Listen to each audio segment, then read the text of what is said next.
अगर आप मेरे चैनल पर फर्स्ट टाइम आए हैं तो मेरे चैनल को लाइक एंड सब्सक्राइब करना ना भूलें।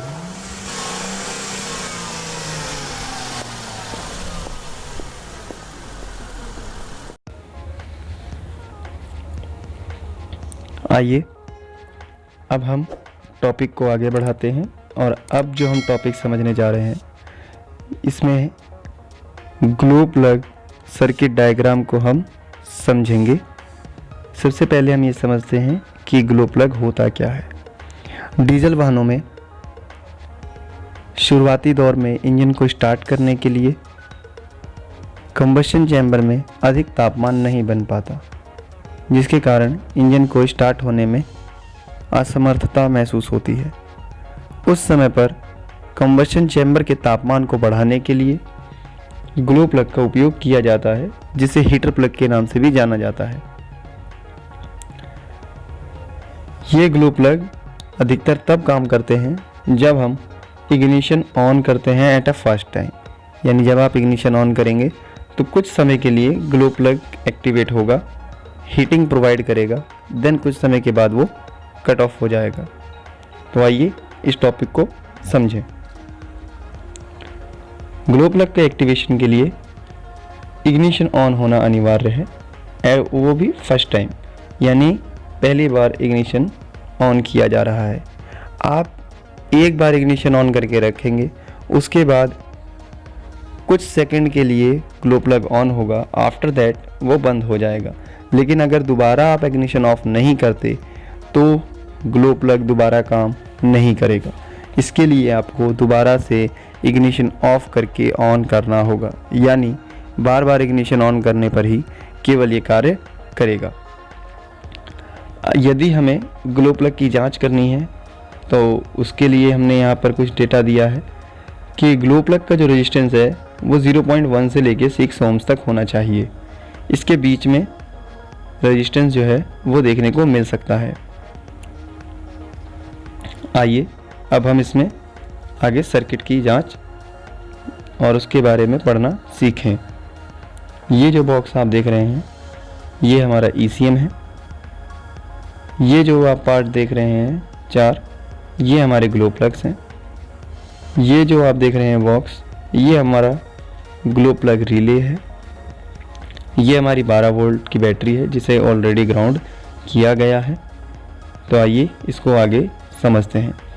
12 वोल्ट बैटरी द्वारा सप्लाई आगे भेजा जाएगा मेन कंपोनेंट्स की तरफ, जैसे self starter, radiator fan relay, ignition coil relay etcetera, और उसी की सप्लाई हम भेजेंगे ग्लो प्लग में। ग्लो प्लग रिले में जो सप्लाई पहुंचेगा वो पहुंचेगा CB पॉइंट पर, और CB पॉइंट का अगला सिरा सभी ग्लो प्लग्स के पॉइंट पर जुड़ा हुआ होगा।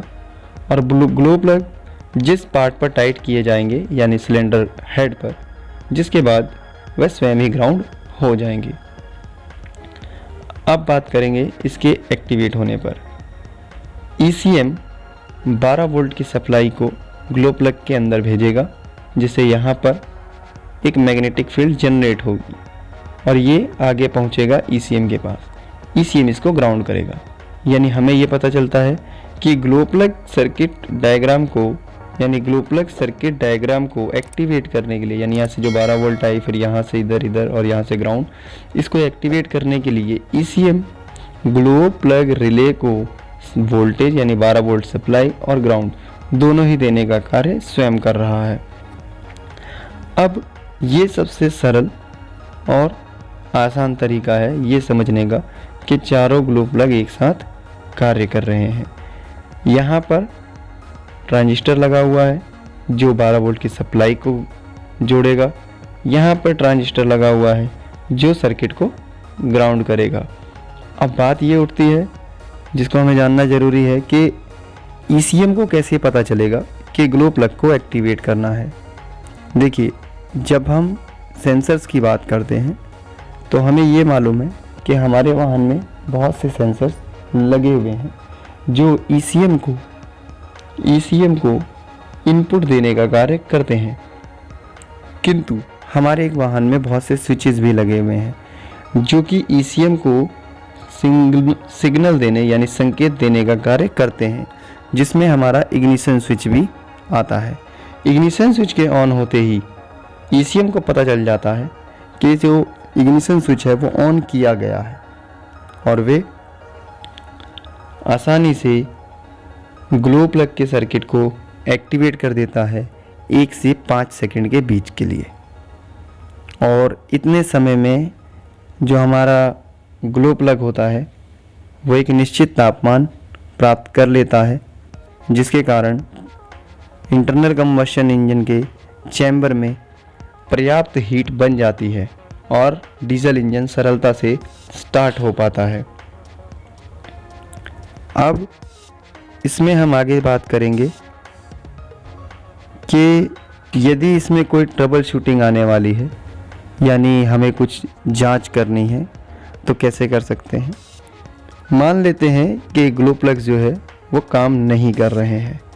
तो यदि कोई भी ग्लो प्लग काम नहीं कर रहा है तो आपको मेन वायरिंग की जांच करनी चाहिए, यानी 12 वोल्ट आ रही है या फिर नहीं आ रही है। उसमें बैटरी से 12 वोल्ट की आने वाली सप्लाई का भी एरर हो सकता है, ग्लो प्लग रिले का भी एरर हो सकता है, और हो सकता है कि मेन हार्नेस जो लगी हुई है वायर की उसमें कोई ट्रबल आ गया हो, जिसके कारण ये चारों हीटर प्लग काम ना कर रहे हों। यदि आपका एक भी हीटर प्लग कार्य कर रहा है तो इसका अर्थ यह है कि सर्किट एक्टिवेट है।